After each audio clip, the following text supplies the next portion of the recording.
Ազատի ողբերգական հրդեհից 3 տարի անցել, քրեական գործը դեռ շարունակվում է, չի ավարտվել, ծնողներն շարունակում են բողոքել, որ պաշտոնական վարկածը չի արտացոլում իրականությունը։ Մեզ հետ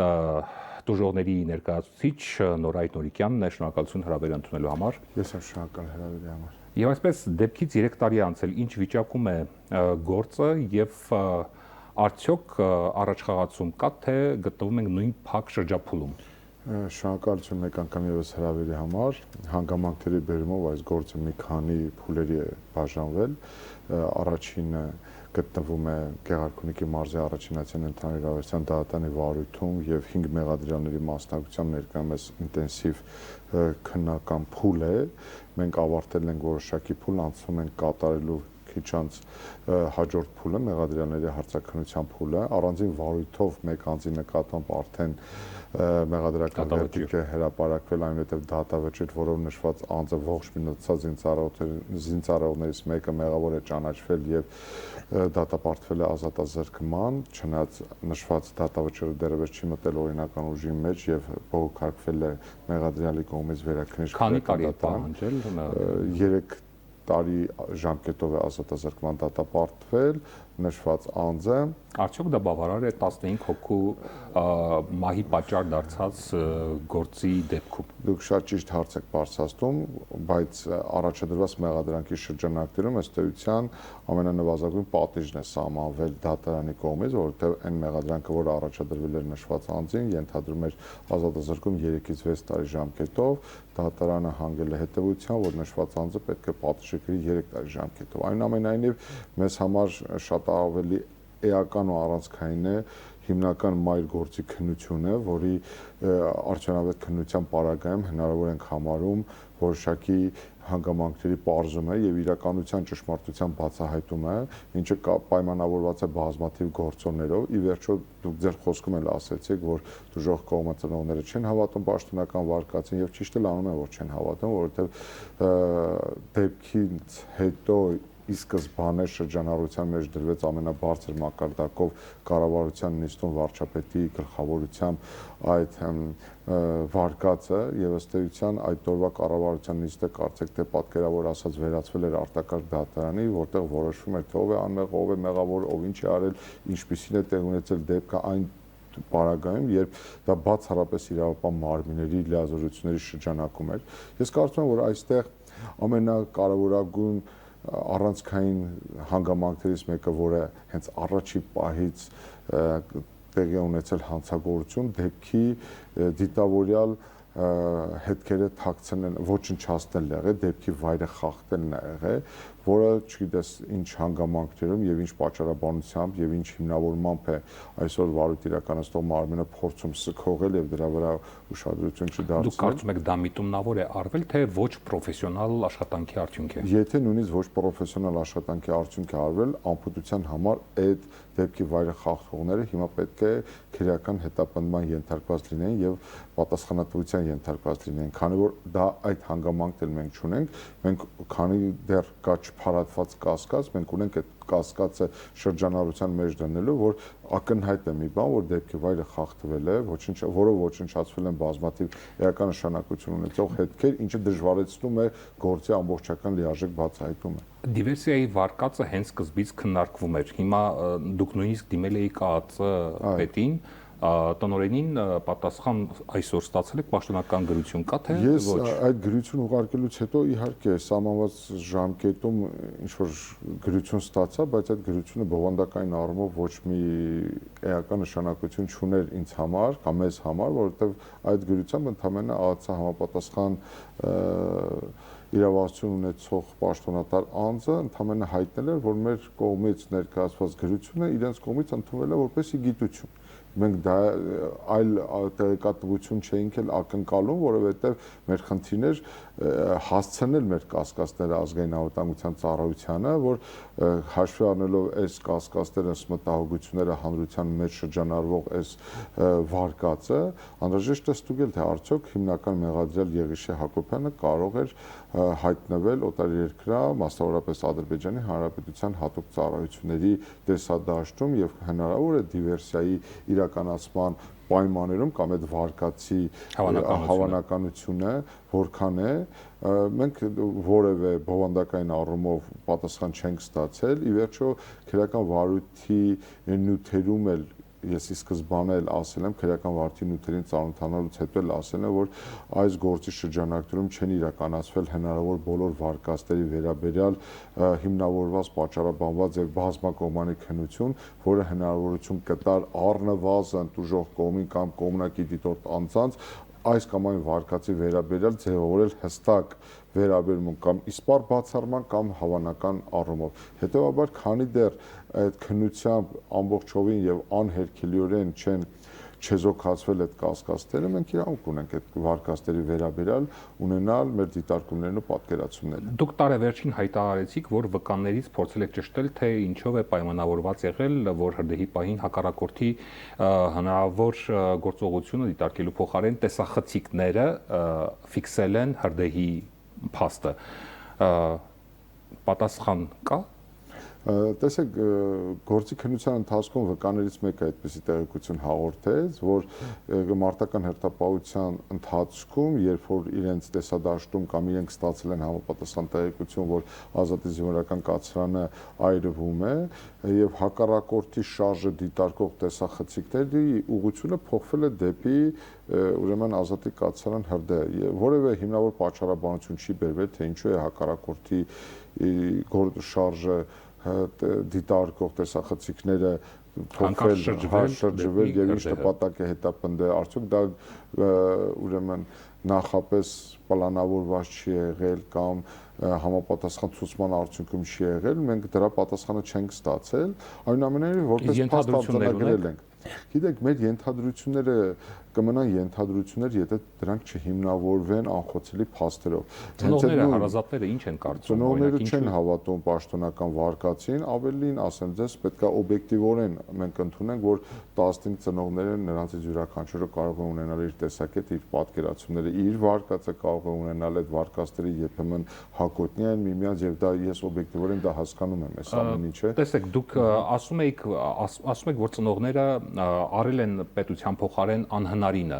Ինչ գործողություններ են արել, որ պետք է աներ պետությունը, բայց դա արել են ծնողները, հարազատները։ Ես հավաստիացնում եմ ձեզ, այս գործի բացահայտման ուղղությամբ հնարավոր ու անհնար բոլոր միջնորդությունները մեր կողմից ներկայացվել են թե բանավոր կերպով, թե գրավոր կերպով, բազմաթիվ միջնորդություններ եմ ես ինքս ներկայացել, մեր պահանջով է երկու անգամ քննչական փորձարարություն իրականացվել, ավելին մենք պատրաստվում ենք դատական քննության ընթացքում երրորդ քննչական փորձարարություն իրականացնելու վերաբերյալ համապատասխան միջնորդություններ ներկայացնել, այս կամ այն տեղից ստացած տեղեկությունները փոխանցել վարույթ իրականացնող մարմնին, ողջ մնացած զինվորների հետ կազմակերպել առանձին կամ հանդիպումներ մեղադրյալների հետ, հանդիպումներ կոնֆիդենցիալ ընդ որում հենց քրեակատարողական հիմնարկում իրենց նախաձեռնությամբ դուք հիշեք այդ մասին, ես ինքս հանդիպել եմ 2.5 ժամ կոնֆիդենցիալ հանդիպում եմ ունեցել հիմնական մեղադրյալ Եղիշե Հակոբյանի հետ, նրա կողմից տրված տեղեկություններն մենք ուսումնասիրել, վերլուծել, որոշակի հետևություններ հանգել, դրանք կարող են մենք ասել նկատի ունենք դուք եւ ծնողները, այո, այն ինչ ես գիտեն ծնողները, այն տեղեկատվությունը, որ ես ստացել եմ եւ ստանում եմ, ամբողջովին նույն վարքյանին փոխանցվում է ծնողներին, հետեւաբար այս առումով մենք միասնական դիրքերից ենք հանդես գալիս եւ այդտեղ որևէ խնդիր չկա, այսինքն ամբողջ ինֆորմացիան իրենք տիրապետում են այս ընթացքում։ Այսինքն իմ ասածը հետեւյալն է, իհարկե մենք որպես դժոխ կողմ մենք զինված չենք համապատասխան սարքավորումներով, գործիքներով, միջոցներով եւ ռեսուրսներով, սա պետության ինստիտուցիոնալ մարմինների պարտականություն է, ինչու պետք է դժոխ կողմը իր վիշտը թողած գնար նման միջոցների ուրեմն ժամանակի ծախսման արդյունքում փորձեր բացահայտել ճշմարտությունը այն դեպքում, երբ որ իրավասու մարմինները պարտավոր էին իրականացնել անխոցելի եւ ամենակարևորը հավատ ներշնչող, վստահություն ներշնչող քննություն, բայց այստեղ մենք իսկապես ճգնաժամի մեջ ենք, այդ քննությանը ընթացող քննությունները եւ թե միջդատական վարույթում, թե դատական քննության ամբողջ ընթացքը չի փարատում ծնողների մոտ առկա կասկածները։ Մենք ակնկալիք ունենք, որ մեղադրյալները իրենց ցուցմունքների փուլում կներկայացնեն իրենց տիրապետման ներքո գտնվող բոլոր տեղեկությունները, կպատասխանեն 5 մեղադրյալներ կան, ընդ որում զորամասի հրամանատարի տեղակալն է, կոմունալ շահգործման ծառայության պետն է, ինժեներական ծառայության պետն է,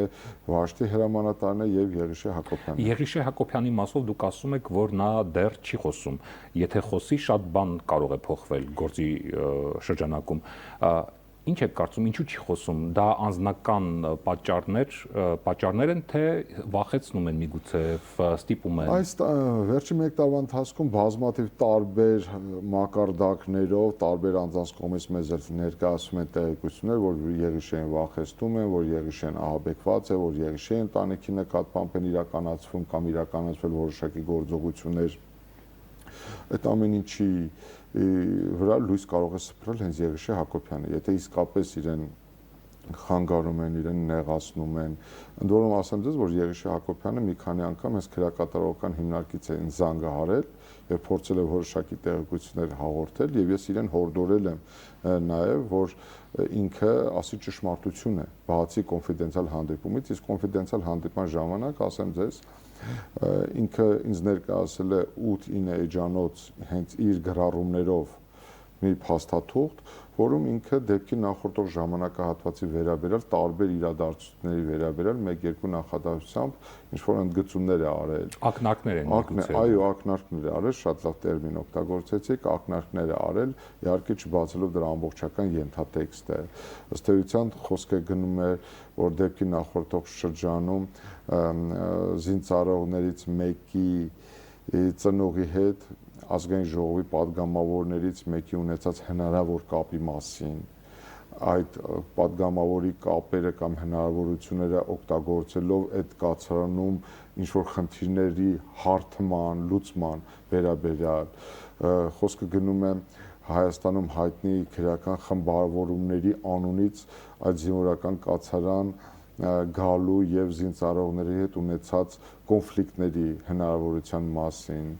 տարբեր մի քանի նկատառումների մասին է հիշատակել Եղիշե Հակոբյանը, այդ թվում նաև